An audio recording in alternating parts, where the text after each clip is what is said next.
မလုပ်ချင်းလုပ်ရင်တော့အကျိုးပေးတော့လည်းမပေးချင်းပေးမှာပဲဒါဟာသူဘယ်သူမှလှုပ်တာမဟုတ်ဘူးသူစိတ်စေတနာတိုင်းဖြစ်မှာ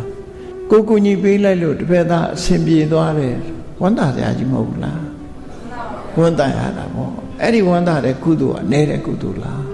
အများကြီးပဲကံတရားဆိုတာကိုလွတ်လိုက်လို့တစ်ဖက်သားအဆင်ပြေသွားရင်အဲ့ဒီအဆင်ပြေမှုဟာကိုယ်စီပြန်ရောက်တာကံတရားရဲ့သဘောကကိုလွတ်တဲ့ဟာကိုယ်စီပြန်ရောက်တယ်မရောက်ဖဲမနေဘူးဟုတ်လားလမ်းမှာတင်ပျောက်သွားမယ်ဆိုတာမရှိဘူးအဆန်တုတ်တော့ပျောက်ချင်ပျောက်မှာဒီဟာမပျောက်ဘူးကုသိုလ်ကောင်းမှုလှုပ်ပြီးရင်ကိုယ်စီအဲ့တော့ကုသိုလ်လှုပ်ပြီးဆိုရင်စိတ်ပါလက်ပါအကျိုးကိုသိပြီးတော့ကြိုးစားတော့မြတ်စွာဘုရားတောင်းဖို့အေးလှူတဲ့တန်းတဲ့ကုသိုလ်ကောင်းမှုလုပ်တယ်ဆိုတာတဲ့လုပ်ငန်းကသေးတာမသေးတာဒီလှူတာလဲကောင်းတာမကောင်းတာ